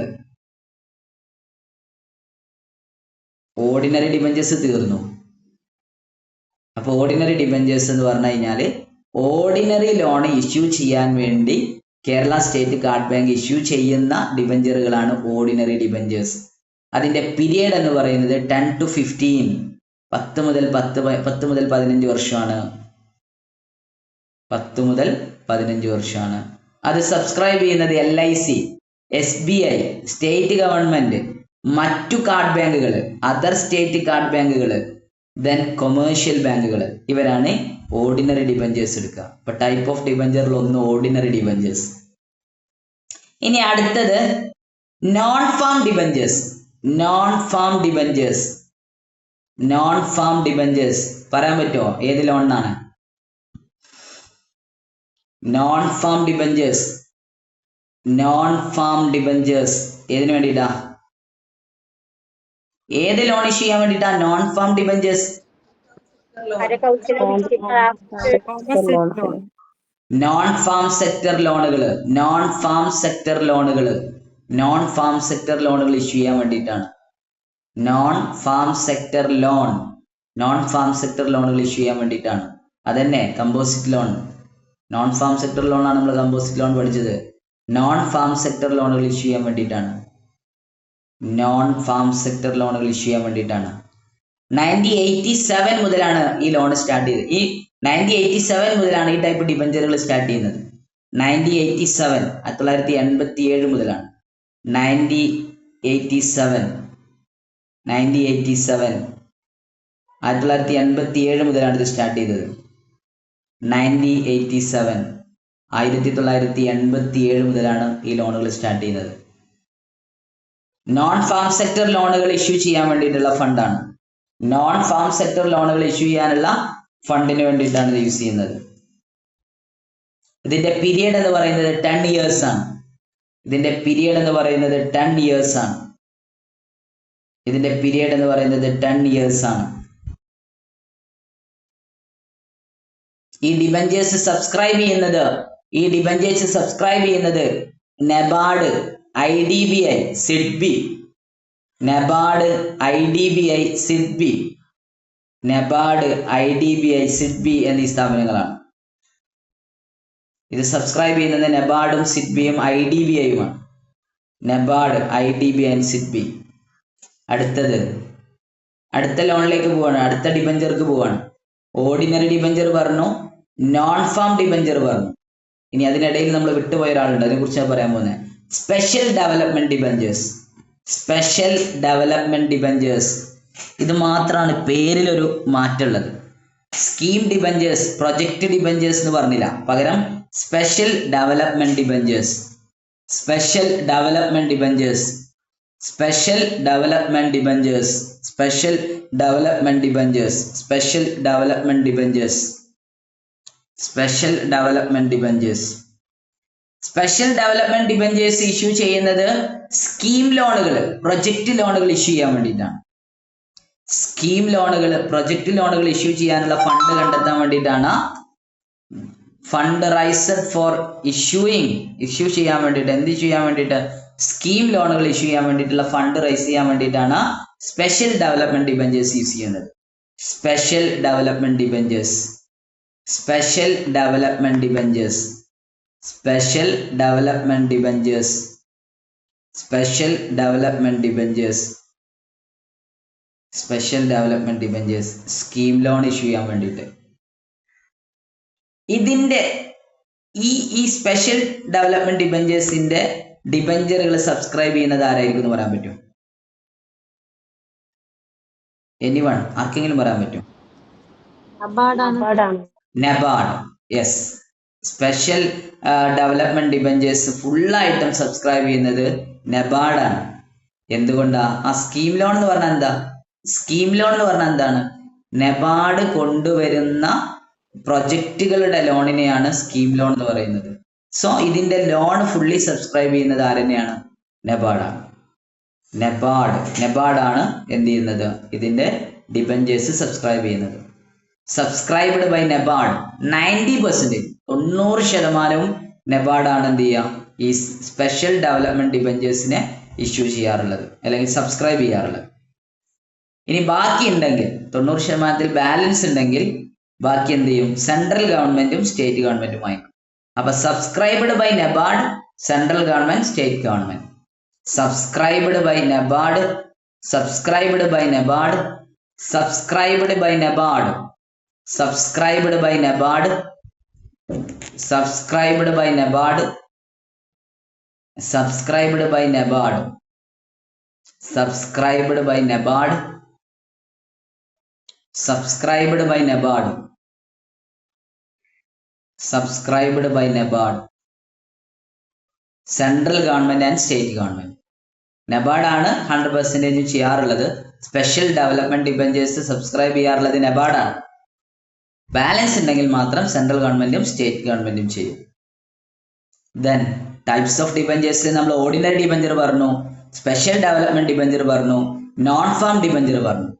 അടുത്ത ഡിബഞ്ചർ എന്ന് പറയുന്നത്, അതായത് ഒരു മിനിറ്റ്, ഒറ്റ പോയിന്റ് വിട്ടുപോയി.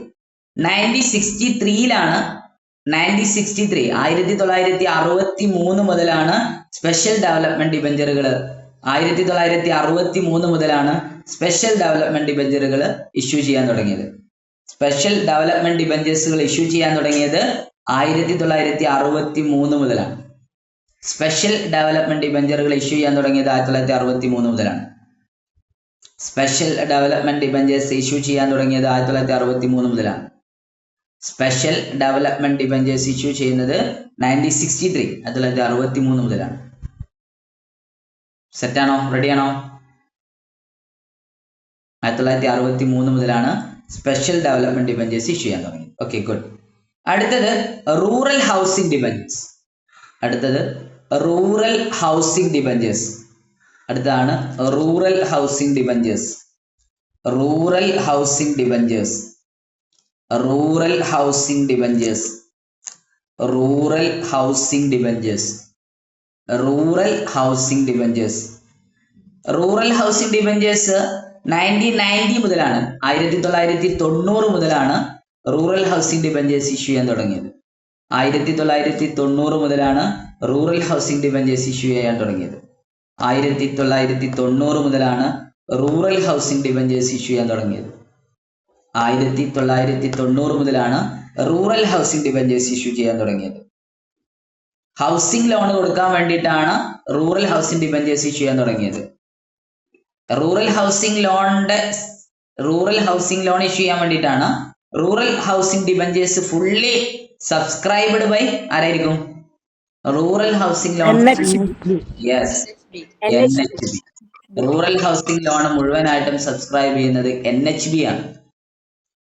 Rural housing loan fully subscribed by NHB. യെസ്, NHB. റൂറൽ ഹൗസിംഗ് ലോൺ ഫുള്ളായിട്ടും സബ്സ്ക്രൈബ് ചെയ്യുന്നത് NHB ആണ്. സോ ഡിബഞ്ചർ എന്ന് പറയുന്ന ടോപ്പിക്ക് ഒരു 90% തീർന്നു. ഇനി ഒരു 10% കൂടെ പറയാനുള്ളൂ. എന്താണ് ഡിബഞ്ചർ? എന്തിനു വേണ്ടിയാണ് ഡിബഞ്ചർ? ഏതൊക്കെ ടൈപ്പ് ഡിബഞ്ചറുകളുണ്ട്? ട്രസ്റ്റി ഓഫ് ഡിബഞ്ചർ ആരാണ്? ഗ്യാരണ്ടർ ഓഫ് ഡിബഞ്ചർ ആരാണ്? ഇൻട്രസ്റ്റ് റേറ്റ് ഫിക്സ് ചെയ്യുന്നത് ആരാണ്? ഇത്രയും നിങ്ങൾക്ക് ഇപ്പൊ കിട്ടി. എന്താണ് ഡിബഞ്ചർ? അക്നോളജ്മെന്റ് ഓഫ് ഡെപ്റ്റ് ആണ്.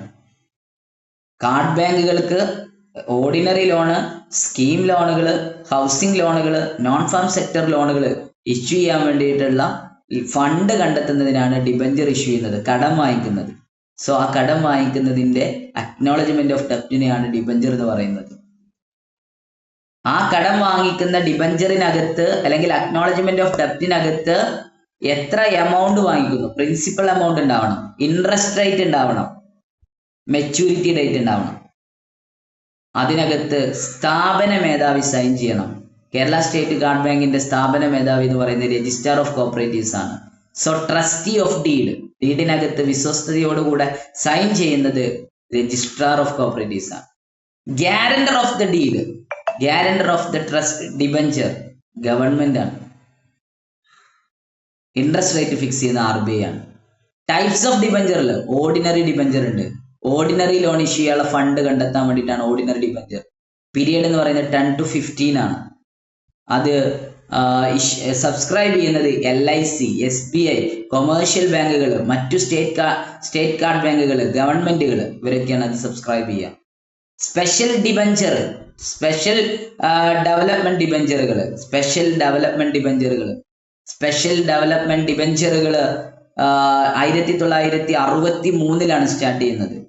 സ്കീം ലോണുകൾക്ക് വേണ്ടി നെബാർഡിന്റെ ഇനീഷ്യേറ്റ് ചെയ്ത അല്ലെങ്കിൽ നെബാർഡ് കൊണ്ടുവന്ന ടൈപ്സ് ഓഫ് പ്രൊജക്റ്റുകൾ ഉണ്ട്. ആ പ്രൊജക്റ്റുകൾ നടപ്പിലാക്കാൻ വേണ്ടിയിട്ടുള്ള ലോണാണ് സ്കീം ലോൺ, പ്രൊജക്ട് ലോൺ എന്ന് പറയുന്നത്. ആ സ്കീം ലോണുകൾ അതിനുള്ള ഫണ്ട് കണ്ടെത്താൻ വേണ്ടിയിട്ടാണ് എന്ത് ചെയ്യുന്നത്, ഇവിടെ ഈ ഒരു ഫണ്ട് കടം വാങ്ങിക്കുന്നത്. ആ സ്പെഷ്യൽ ഡെവലപ്മെന്റ് ഡിബഞ്ചറുകൾ ഫുള്ളായിട്ടും സബ്സ്ക്രൈബ് ചെയ്യുന്നത് നെബാർഡാണ്. കാരണം നെബാർഡിന്റെ പ്രൊജക്റ്റുകൾ സബ്സ്ക്രൈബ് ചെയ്യാൻ വേണ്ടിയിട്ടാണ്, അല്ലെങ്കിൽ അത് നടപ്പിലാക്കാൻ വേണ്ടിയിട്ടാണ്. സോ അതിന്റെ ഡിബഞ്ചറുകൾ നെബാർഡ് തന്നെയാണ് എന്ത് ചെയ്യുന്നത്, പർച്ചേസ് ചെയ്യുന്നത്, സബ്സ്ക്രൈബ് ചെയ്യുന്നത്. നെബാർഡിനെ കൊണ്ട് കഴിഞ്ഞില്ലെങ്കിൽ മാത്രം സെൻട്രൽ ഗവൺമെന്റും സ്റ്റേറ്റ് ഗവൺമെന്റും ഏറ്റെടുക്കും. പിന്നീട് 1987 മുതലാണ് നോൺ ഫാം സെക്ടർ ലോണുകൾ ഉള്ളത്. നോൺ ഫാം സെക്ടറുകൾ, കമ്പോസിറ്റ് ലോണുകൾ, ഇന്റഗ്രേറ്റഡ് സ്കീം ലോണുകൾ, ഇതിനൊക്കെ വേണ്ടിയിട്ടാണ് എന്ത് ചെയ്യുന്നത്, നോൺ ഫാം സെക്ടർ ലോണുകൾ ഇഷ്യൂ ചെയ്യുന്നത്. നോൺ ഫാം സെക്ടർ ലോണിന്റെ പീരിയഡ് എന്ന് പറയുന്നത് 10 years ആണ്. 1987 മുതലാണ്. ദെൻ അതോടൊപ്പം തന്നെ അതിന്റെ ലോൺസുകൾ അതിന്റെ ഡിബഞ്ചറുകൾ സബ്സ്ക്രൈബ് ചെയ്യുന്നത് NABARD, state government, central government ആണ്. പിന്നീട് വരുന്നത് റൂറൽ ഹൗസിംഗ് ഡിബഞ്ചേഴ്സ് ആണ്. റൂറൽ ഹൗസിംഗ് ഡിബഞ്ചേഴ്സിന്റെ ഡിബഞ്ചറുകൾ ഫുള്ളി സബ്സ്ക്രൈബ് ചെയ്യുന്നത് NHB ആണ്. 1990 മുതൽ 1990 മുതലാണ് ഇത് സ്റ്റാർട്ട് ചെയ്യുന്നത്. NHB ആണ് അതിനെ റീഫിനാൻസിങ് ചെയ്യുന്നത്. അതുകൊണ്ട് NHB ആണ് അത് എന്ത് ചെയ്യുന്നത്, മുഴുവനായിട്ടും അത് സബ്സ്ക്രൈബ് ചെയ്യുന്നത്, ഡിബഞ്ചേഴ്സ് സബ്സ്ക്രൈബ് ചെയ്യുന്നത്. Rural housing debentures, special development debentures, ordinary debentures, non farm sector debentures എന്ന് പറയുന്നു. 1990 മുതലാണ് അത് സ്റ്റാർട്ട് ചെയ്യുന്നത്. ഇനി നമുക്ക് ഡിസ്കസ് ചെയ്യാനുള്ളത് സിങ്കിങ് ഫണ്ടിനെ കുറിച്ചാണ്, ഡിബഞ്ചർ റിഡംഷൻ ഫണ്ടിനെ കുറിച്ചാണ്. Sinking fund, debenture redemption fund, sinking fund അതല്ലെങ്കിൽ ഡിബഞ്ചർ റിഡംഷൻ ഫണ്ട്. എന്താണ് സിങ്കിങ് ഫണ്ട്, എന്താണ് ഡിബഞ്ചർ റിഡംഷൻ ഫണ്ട് എന്ന് പറഞ്ഞു കഴിഞ്ഞാൽ അതാണ് ഇനി നമുക്ക് പറയാനുള്ളത്. ഡിബഞ്ചർ റിഡംഷൻ ഫണ്ട് അതല്ലെങ്കിൽ sinking fund. Debenture redemption fund അതല്ലെങ്കിൽ സിങ്കിങ് ഫണ്ട് എന്ന് പറയും. എന്താണ് ഡിബഞ്ചർ റിഡംഷൻ ഫണ്ട് അല്ലെങ്കിൽ സിങ്കിങ് ഫണ്ട് എന്ന് പറഞ്ഞു കഴിഞ്ഞാൽ, ഹലോ കടം വാങ്ങിയ വ്യക്തി അല്ലെ, കടം വാങ്ങിയത് കേരള സ്റ്റേറ്റ് കാർഡ് ബാങ്ക് ആണ്. അത് കൃത്യമായ കാലയളവ് കഴിയുമ്പോൾ തിരിച്ചു കൊടുക്കണം. ഇപ്പൊ രജിത എൻ്റെ കയ്യിൽ നിന്ന് ഒരു 5 ലക്ഷം രൂപ കടം വാങ്ങി. 1 കൊല്ലം കഴിഞ്ഞിട്ട് എനിക്ക് ആ ക്യാഷ് തിരിച്ചു തരണം എന്നാണ് എഗ്രിമെന്റ്. 1 കൊല്ലം കഴിയുമ്പോൾ രജിത എന്ത് ചെയ്യണം, അതെനിക്ക് തിരിച്ചു തന്നേ പറ്റുള്ളൂ. സോ രജിത എന്ത് ചെയ്യണം, 1 കൊല്ലം തികയാൻ 1 മാസം ഉള്ളപ്പോഴല്ല 5 ലക്ഷത്തെ കുറിച്ച് ചിന്തിക്കേണ്ടത്. കടം വാങ്ങുമ്പോഴേ എന്ത് ചെയ്യണം, അത് എപ്പോൾ തിരിച്ചു കൊടുക്കാം, എങ്ങനെ തിരിച്ചു കൊടുക്കാം, എങ്ങനെ ഓരോ മാസവും അതിന് ഫണ്ട് മാറ്റി വെക്കണം എന്ന് ചിന്തിക്കണം. അപ്പോഴേ എന്ത് ചെയ്യാൻ പറ്റുള്ളൂ, 1 കൊല്ലം കഴിയുമ്പോൾ എനിക്ക് ആ ക്യാഷ് തിരിച്ചു തരാൻ പറ്റുള്ളൂ. അല്ലെങ്കിൽ ആ 1 കൊല്ലം കഴിയുമ്പോൾ എങ്ങനെ ആ ക്യാഷ് തിരിച്ചു കൊടുക്കാം എന്നുള്ള ഒരു പ്ലാൻ ആരെ കയ്യിലുണ്ടായിരിക്കണം, ആരാണോ കടം വാങ്ങിയത് അയാളെ കയ്യിലുണ്ടാവണം. പറഞ്ഞു വരുന്നത് ഡിബഞ്ചർ റിഡംഷൻ ഫണ്ടിനെ കുറിച്ചാണ്, സിങ്കിങ് ഫണ്ടിനെ കുറിച്ചാണ്. Sinking fund, debenture redemption fund, ഈ ഫണ്ട് രൂപീകരിച്ചിട്ടുള്ള എന്തിനാണെന്നറിയോ, മെച്യൂരിറ്റി ആവുമ്പോൾ ഡിബഞ്ചറുകൾ തിരിച്ചു കൊടുക്കാൻ വേണ്ടിയിട്ടാണ്. കടം വാങ്ങിയ വ്യക്തിക്ക് ആ ക്യാഷ് വിത്ത് ഇൻട്രസ്റ്റോട് കൂടെ തിരിച്ചു കൊടുക്കണം. അതിന് വേണ്ടിയിട്ടാണ് ഡിബഞ്ചർ റിഡംഷൻ ഫണ്ട് അതല്ലെങ്കിൽ സിങ്കിങ് ഫണ്ട് രൂപീകരിച്ചിട്ടുള്ളത്. To redeem or to repay the debt of debentures holder at maturity.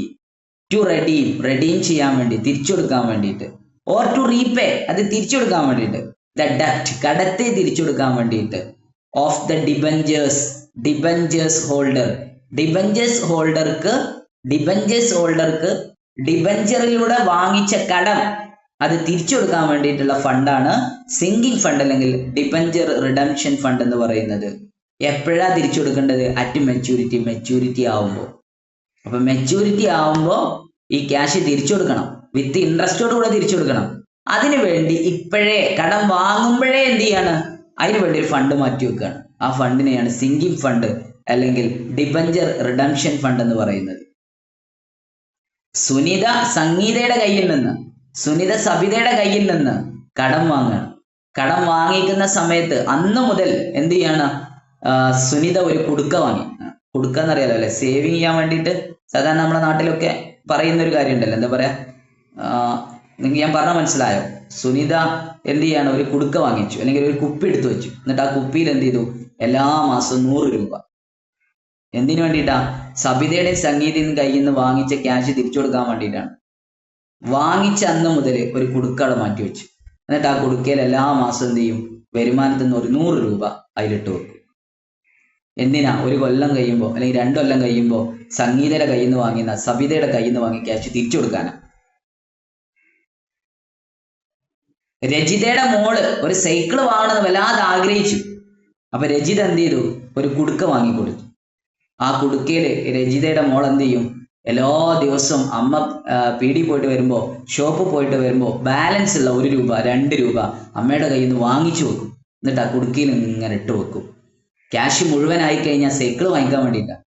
ഇവിടെ debenture redemption fund, sinking fund എന്തിനു വേണ്ടിയിട്ടാ? കറക്റ്റ് പീരീഡ് കഴിഞ്ഞു കഴിഞ്ഞാൽ LICക്ക്, SBIക്ക്, നബാർഡിന്, സ്റ്റേറ്റ് ഗവൺമെന്റിന്, സെൻട്രൽ ഗവൺമെന്റിന്, NHBക്ക് ക്യാഷ് തിരിച്ചു കൊടുക്കണം. തിരിച്ചു കൊടുക്കാൻ വേണ്ടിയിട്ടുള്ള ഫണ്ടിനെയാണ് സിങ്കിങ് ഫണ്ട് അല്ലെങ്കിൽ ഡിബഞ്ചർ റിഡംഷൻ ഫണ്ട് എന്ന് പറയുന്നത്. 2 രീതിയിലാണ് ആ ഫണ്ട് അവർ മാറ്റിവെക്കുക. 2 രീതിയിലാണ് ഫണ്ട് മാറ്റിവെക്കുക. ഒന്ന് ഫിക്സഡ് ഇൻസ്റ്റാൾമെന്റ് മെത്തേഡ്, മറ്റൊന്ന് ആനുറ്റി മെത്തേഡ്. ഒന്നിട്ട് ഫിക്സഡ് ഇൻസ്റ്റാൾമെന്റ് മെത്തേഡ്, മറ്റൊന്ന് ആനുറ്റി മെത്തേഡ്. സിങ്കിങ് ഫണ്ട് എന്താണ്, ഡിബഞ്ചർ റിഡംഷൻ ഫണ്ട് എന്താണെന്ന് നിങ്ങൾ എവിടെയെങ്കിലും കേൾക്കുമ്പോൾ മറക്കരുത്. രജിതയുടെ മോള് സൈക്കിൾ വാങ്ങുന്ന കാര്യം ആലോചിക്കണം.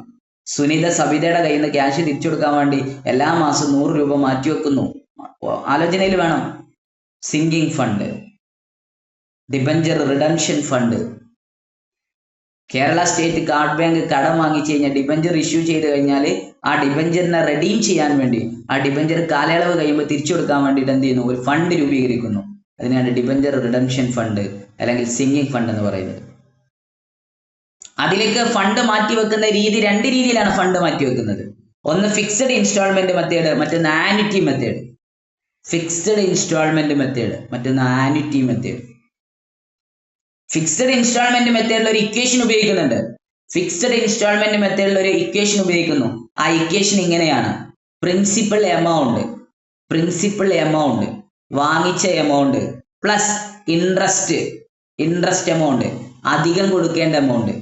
വാങ്ങിയ എമൗണ്ട് അധികം കൊടുക്കേണ്ട എമൗണ്ട്, അതാണ് principal amount plus interest amount divided by, ഹരിക്കണം, number of years. Interest amount plus principal amount divided by number of years. എത്ര വർഷത്തേക്കാണ് വാങ്ങിക്കണമെന്ന് വെച്ചാൽ അത് ഇപ്പൊ 1000 രൂപയാണ് വാങ്ങിയിട്ടുള്ളത്. 1000 രൂപയിൽ 100 രൂപയാണ് ഇൻട്രസ്റ്റ് കൊടുക്കാനുള്ളത്. അപ്പൊ 1000 പ്ലസ് 100, 1000 വാങ്ങിയ എമൗണ്ട്, 100 അധികം കൊടുക്കാനുള്ള എമൗണ്ട് ഡിവൈഡഡ് ബൈ 10 മാസം കൊണ്ടാണ് കൊടുക്കാന്ന് പറഞ്ഞത്. അപ്പൊ എന്ത് ചെയ്യണം, ഡിവൈഡഡ് ബൈ 10 എന്ന് കിട്ടുമ്പോൾ 1110 രൂപ കിട്ടും. 1000 രൂപ കടം വാങ്ങി, 100 രൂപ എന്ത് ചെയ്യണം, അധികം കൊടുക്കണം. സോ 1100 രൂപയാണ് എക്സ്ട്രാ കൊടുക്കേണ്ടത്. 10 മാസം കൊണ്ട് കൊടുക്കണം, 110 രൂപ എന്ന് റിസൾട്ട് കിട്ടും. അപ്പൊ ഒരു മാസം 110 രൂപ മാറ്റി വെക്കണം. അതേപോലെ എത്രയാണോ ഡിബഞ്ചറിൽ പറഞ്ഞ എമൗണ്ട്, ഡിബഞ്ചറിന് വേണ്ടി വാങ്ങിയ എമൗണ്ട് പ്ലസ് അധികം കൊടുക്കുക എന്ന് പറഞ്ഞ amount divided by number of years. അപ്പോൾ ഒരു കൊല്ലം മാറ്റി വെക്കേണ്ട എമൗണ്ട് കിട്ടും. അതാണ് ഫിക്സഡ് ഇൻസ്റ്റാൾമെന്റ് മെത്തേഡ് എന്ന് പറയുന്നത്. ആ ഒരു കൊല്ലം കിട്ടിയ എമൗണ്ടിനെ 12 കൊണ്ട് ഹരിച്ചാൽ ഒരു മാസം എത്ര രൂപ എടുത്തു വെക്കണം എന്നുള്ളത് കാണും. അപ്പൊ എന്ത് ചെയ്യും, അപ്പൊ എന്ത് ചെയ്യണം, ഈ ലോണ് വാങ്ങിയ വ്യക്തി ഈ പൈസ തിരിച്ചു കൊടുക്കുന്ന പലിശ അടക്കുമ്പോൾ, മാസം ഇൻസ്റ്റാൾമെന്റ് അടക്കുമ്പോൾ അതിനൊരു പൈസ എന്ത് ചെയ്യണം, സിങ്കിങ് ഫണ്ടിലേക്ക്, ഡിബഞ്ചർ റിഡംഷൻ ഫണ്ടിലേക്ക് മാറ്റി വെക്കണം. സോ ഫിക്സഡ് ഇൻസ്റ്റാൾമെന്റ് മെത്തേഡ് ഉണ്ട്, ആനുറ്റി മെത്തേഡ് ഉണ്ട്. ഫിക്സഡ് ഇൻസ്റ്റാൾമെന്റ് മെത്തേഡിൽ പൈസ എമൗണ്ട് കണ്ടെത്തുന്നത് റെഡീം ചെയ്യേണ്ട എമൗണ്ട്, സിങ്കിങ് ഫണ്ടിലേക്ക് മാറ്റി വെക്കേണ്ട എമൗണ്ട് എത്രയാണ് എന്നറിയാൻ വേണ്ടിയിട്ട് നമ്മൾ ഉപയോഗിക്കുന്ന ഇക്വേഷൻ ആണ് എന്ത്, principal amount plus interest amount divided by number of years. അപ്പോൾ എന്ത് ചെയ്യും, ഒരു കൊല്ലം മാറ്റി വെക്കേണ്ട എമൗണ്ട് കിട്ടും. അതെന്ത് ചെയ്യും, അതാത് വർഷം മാറ്റി അങ്ങനെ വെക്കും. അതാണ് ഫിക്സഡ് ഇൻസ്റ്റാൾമെന്റ് മെത്തേഡ് എന്ന് പറയുന്നത്. Fixed instalment method. അടുത്തത് ആനുറ്റി മെത്തേഡാണ്. ആനുറ്റി മെത്തേഡിന്റെ ഒരു പ്രത്യേകത എന്താ അറിയോ? ആനുറ്റി മെത്തേഡിന്റെ ഒരു പ്രത്യേകത എന്താ വെച്ചാൽ ഇക്വേഷൻ ഒന്നും ഉപയോഗിക്കില്ല. പകരം അവരൊരു പട്ടിക തയ്യാറാക്കും. 1-ാം വർഷം ഇത്ര എമൗണ്ട് മാറ്റി വെക്കുക, 2-ാമത്തെ കൊല്ലാകുമ്പോൾ ഇത്ര എമൗണ്ട് മാറ്റി വെക്കുക, 3-ാമത്തെ കൊല്ലാകുമ്പോൾ ഇത്ര എമൗണ്ട് മാറ്റി വെക്കുക. അങ്ങനെ ഒരു പ്രത്യേക പട്ടിക ഉണ്ടാക്കും, ഷെഡ്യൂൾ ഉണ്ടാക്കും, ഷെഡ്യൂൾ. എന്നിട്ട് എന്ത് ചെയ്യും, അത് പ്രകാരം മാറ്റിവെക്കും. അതാണ് ആനിറ്റി മെത്തേഡ്. ഒരു വർഷം എത്ര എമൗണ്ട് മാറ്റി വെക്കണം എന്നുള്ള ഒരു കാൽക്കുലേഷൻ ഉണ്ടാക്കും, അതനുസരിച്ച് അവർ ചെയ്യും. അതിന് പ്രത്യേക ഇക്വേഷനോ കാര്യങ്ങളൊന്നും ഉപയോഗിക്കില്ല. ആനിറ്റി മെത്തേഡ്, അവരുടെ പ്ലാനിൽ ഒരു പ്രത്യേക മെത്തേഡ് ഉണ്ടാക്കും. ആ മെത്തേഡ് പ്രകാരം എന്ത് ചെയ്യും, ക്യാഷ് എടുത്ത് വെക്കും. അതാണ് ആനിറ്റി മെത്തേഡ് എന്ന് പറയുന്നത്. ഇപ്പൊ ഡിബഞ്ചർ റിഡംഷൻ ഫണ്ട് എന്താന്ന് മനസ്സിലായോ? Debenture redemption fund, sinking fund എന്താ മനസ്സിലായോ? രജിത എന്താ മനസ്സിലായോ? മനസ്സിലായി സർ. എന്താ സംഭവം? സിങ്കിങ് ഫണ്ട് എന്ന് പറഞ്ഞാല് കടം വാങ്ങിയ വ്യക്തി കടം കൊടുത്ത വ്യക്തിക്ക് മെച്ചൂരിറ്റി ഡേറ്റ് ആകുമ്പോൾ തിരിച്ചു കൊടുക്കണം. ഉം, അതിനെ എങ്ങനെ തിരിച്ചു കൊടുക്കണം എന്നുള്ള ഒരു പ്ലാൻ ഉണ്ടായിരിക്കും നമുക്ക്. ഉം, ഇത് രണ്ട് തരത്തിലുള്ള പ്ലാനാണ് നമുക്ക് ഉണ്ടാവേണ്ടത്. ഉം, അത് ഒന്ന് ഫിക്സഡ് ഇൻസ്റ്റാൾമെന്റ് മെത്തേഡും ആനിറ്റി മെത്തേഡും. ഉം, ഈ ഫിക്സഡ് ഇൻസ്റ്റാൾമെന്റ് മെത്തേഡ് പറഞ്ഞാൽ principal amount plus interest amount divided by number of years. അതൊരു ഇക്വേഷൻ മെത്തേഡാണ്. ഉം. രണ്ടാമത്തത് ആനിറ്റി മെത്തേഡാണ്. അതായത് ഓരോ വർഷവും നമ്മൾ എത്ര എമൗണ്ട് മാറ്റി വെക്കണം എന്നുള്ള ഒരു പട്ടിക തയ്യാറാക്കുന്ന മെത്തേഡാണ് ഈ ആനിറ്റി മെത്തേഡ്. ആയിവാ, ഇനി എന്താ ഇപ്പൊ ഞാൻ പറയേണ്ടത്? ഡിബഞ്ചർ നിങ്ങൾക്ക് പഠിഞ്ഞു മക്കളെ, ഡിബഞ്ചർ നിങ്ങൾക്ക് പഠിഞ്ഞു. ഡിബഞ്ചർ എന്താന്ന് പറഞ്ഞു, ഡിബഞ്ചർ എത്ര ടൈപ്പ് ഉണ്ട് എന്ന് പറഞ്ഞു, ഡിബഞ്ചർ തിരിച്ചു കൊടുക്കാൻ വേണ്ടിയിട്ടുള്ള ഫണ്ടും ഉണ്ടാക്കി. ഇനി എന്താ നിങ്ങൾക്ക് പഠിപ്പിച്ച ഒരാള് പഠിഞ്ഞു. ഇനി സിങ്കിങ് ഫണ്ടില്, ഡിബഞ്ചർ ഫണ്ടില്, ഹലോ ഇവിടെ ശ്രദ്ധിക്കും, 10 കൊല്ലം കഴിഞ്ഞിട്ട് കേരള സ്റ്റേറ്റ് കാർഡ് ബാങ്ക് എന്ത് ചെയ്താൽ മതി, ഈ ഫണ്ട് തിരിച്ചു കൊടുത്താൽ മതി. കൊല്ലം ഇയർലി എന്ത് ചെയ്യുന്നുണ്ട്, എമൗണ്ട് മാറ്റി വെക്കുന്നുണ്ട്. അപ്പൊ ഈ എമൗണ്ട് അവിടെ ഇങ്ങനെ കിടക്കണ്ട, ഡെഡ് മണി ആയിട്ട് കിടക്കേണ്ട ആവശ്യമില്ല. അതും അവർക്ക് എന്ത് ചെയ്യാൻ പറ്റും, തിരിച്ചുപയോഗിക്കാൻ പറ്റും. അതുകൊണ്ട് ഹലോ സിങ്കിങ് ഫണ്ടിലെ, ഡിബഞ്ചർ റിഡംഷൻ ഫണ്ടിലെ ക്യാഷിനെ അവരെന്ത് ചെയ്യും, മറ്റു സ്ഥലങ്ങളിൽ ഇൻവെസ്റ്റ് ചെയ്യാൻ വേണ്ടി ഉപയോഗിക്കും. തിരിച്ചു കിട്ടുമെന്ന് ഉറപ്പുള്ള സ്ഥലങ്ങളിൽ എന്ത് ചെയ്യും, അവര് ഇൻവെസ്റ്റ് ചെയ്യും. സോ സിങ്കിങ് ഫണ്ടിലെ 50%, സിങ്കിങ് ഫണ്ടിലെ 50% മറ്റു സ്റ്റേറ്റ് കാർഡ് ബാങ്കിലെ, അതർ സ്റ്റേറ്റ് കാർഡ് ബാങ്കിലെ ഡിബഞ്ചറുകൾ പർച്ചേസ് ചെയ്യാൻ വേണ്ടി ഉപയോഗിക്കും. മനസ്സിലായില്ല? ഒന്നുമില്ലടാ, ഞാൻ ഒന്നും പറഞ്ഞില്ല. ആകെ പറഞ്ഞ എന്താ, debenture redemption fund, sinking fund, debenture തിരിച്ചു കൊടുക്കാൻ വേണ്ടിയിട്ട്, ഡിബഞ്ചർ അതിന്റെ കാലാവധി തികയുമ്പോൾ തിരിച്ചു കൊടുക്കാൻ വേണ്ടി വർഷം ഇവരെന്ത് ചെയ്യുന്നുണ്ട്, സിങ്കിങ് ഫണ്ട് ഉണ്ടാക്കിയിട്ട്, ഡിബഞ്ചർ റിഡംഷൻ ഫണ്ട് ഉണ്ടാക്കിയിട്ട് അതിൽ ഫണ്ട് ഇട്ട് വെക്കുന്നുണ്ട്. 10 കൊല്ലം കഴിയുമ്പോൾ കൊടുക്കാനാണ്. 10 കൊല്ലം കഴിയുമ്പോൾ കൊടുക്കാനുള്ള ഫണ്ട് ഓരോ കൊല്ലം ഇങ്ങനെ മാറ്റി വെക്കുമ്പോൾ ഒരു വലിയ ഫണ്ട് അവിടെ ഉണ്ടാവും. ആ ഫണ്ടിനെ ഇവരെന്ത് ചെയ്യും, വീണ്ടും 10 കൊല്ലം കഴിയുമ്പോൾ കൊടുത്താൽ പോലെ ആ ഒരു കുറഞ്ഞ പീരീഡിന്റെ ഉള്ളിൽ അവർക്ക് അതിൽ വീണ്ടും ലാഭമാക്കി മാറ്റാൻ വേണ്ടി എന്ത് ചെയ്യും, അവർ വീണ്ടും ഇൻവെസ്റ്റ് ചെയ്യും. അതെന്ത് ചെയ്യും, മറ്റു സ്റ്റേറ്റ് കാർഡ് ബാങ്കുകളിലെ ഡിബഞ്ചർ വാങ്ങിക്കാൻ വേണ്ടിയിട്ടാണ് സിങ്കിങ് ഫണ്ടിലെ 50% ഉപയോഗിക്കുക. മറ്റു സ്ഥലങ്ങളിലെ ഫണ്ട് ഉപയോഗിക്കാൻ വേണ്ടിയിട്ടാണ് 50% ഉപയോഗിക്കുക. ബാക്കി 20% കേരള ബാങ്കിൽ ഡെപ്പോസിറ്റ് ചെയ്യും. 20% കേരള ബാങ്കിൽ ഡെപ്പോസിറ്റ് ചെയ്യും. ബാക്കിയുള്ള ഒരു 20% ഗവൺമെന്റ് ബോണ്ടിൽ ഇൻവെസ്റ്റ് ചെയ്യും. അപ്പൊ സിങ്കിങ് ഫണ്ടിലെ, ഡിബഞ്ചർ റിഡംഷൻ ഫണ്ടിലെ ഫണ്ട് അവിടെ ഡെഡ് മണി ആയിട്ട് കിടക്കൂല. അവിടെ അങ്ങനെ വെറുതെ കിടക്കൂല. 10 കൊല്ലം ആവണ വരെ അവിടെ ഡെഡ് ആയിട്ട് കിടക്കുന്നതിന് പകരം അവരത് വീണ്ടും ലാഭാക്കി മാറ്റാൻ നോക്കും, ഇൻവെസ്റ്റ് ചെയ്യാൻ നോക്കും, റീഇൻവെസ്റ്റ് ചെയ്യാൻ നോക്കും. ആ ഇൻവെസ്റ്റ്മെന്റ് എവിടെയാണ് ചെയ്യുക, 50% മറ്റു സ്റ്റേറ്റിലെ കാർഡ് ബാങ്കുകളിൽ, മറ്റു സ്റ്റേറ്റിലെ കാർഡ് ബാങ്കിലാണ് 50%. 20% കേരള ബാങ്കിൽ, 20% ഗവൺമെന്റ് ബോണ്ടുകൾ. ഇങ്ങനെയാണ് അവരിത് ഇൻവെസ്റ്റ് ചെയ്യാറുള്ളത്. സെറ്റാണോ? ഇതാണ് ഡിബഞ്ചർ റിഡംഷൻ ഫണ്ട്. സിങ്കിങ് ഫണ്ടിന്റെ ഉപയോഗം നമ്മൾ പറഞ്ഞു. ഡിബഞ്ചർ റിഡംഷൻ ഫണ്ടിലെ 50% മറ്റു സ്റ്റേറ്റ് കാർഡ് ബാങ്കിലെ ഡിബഞ്ചറുകൾ വാങ്ങിക്കാൻ വേണ്ടി ഉപയോഗിക്കും. 20% കേരള ബാങ്കിൽ ഉണ്ടാവും. 20% എന്ത് ചെയ്യും, ഗവൺമെന്റ് ബോണ്ടുകൾ വാങ്ങിക്കാൻ വേണ്ടി ഉപയോഗിക്കും. അതായത് സിങ്കിങ് ഫണ്ടിനെ, ഡിബഞ്ചർ റിഡംഷൻ ഫണ്ടിനെ വെറുതെ ഒരു ഡെഡ് മണി ആയിട്ട് ഇടില്ല. അത് വീണ്ടും ഇൻവെസ്റ്റ് ചെയ്ത് അതിൽ നിന്ന് ക്യാഷ് ആക്കി മാറ്റാനാണ് ഇവർ നോക്കുക. അതിൽ നിന്ന് വീണ്ടും പ്രോഫിറ്റ് ഉണ്ടാക്കാൻ വേണ്ടി നോക്കും. അതാണ് ഡിബഞ്ചർ റിഡംഷൻ ഫണ്ടിന്റെ യൂട്ടിലൈസേഷൻ വരുന്നത്. 50% മറ്റു സ്റ്റേറ്റിലെ കാർഡ് ബാങ്കുകളിൽ നിന്ന് ഫണ്ട് റിലീസ് ചെയ്യാൻ വേണ്ടി ശ്രമിക്കും. 20% കേരള ബാങ്കിൽ ഇടും. 20% ഗവൺമെന്റ് ബോണ്ടുകൾ വാങ്ങിക്കാൻ വേണ്ടി ഉപയോഗിക്കും. ഓക്കെ, ഇതാണ്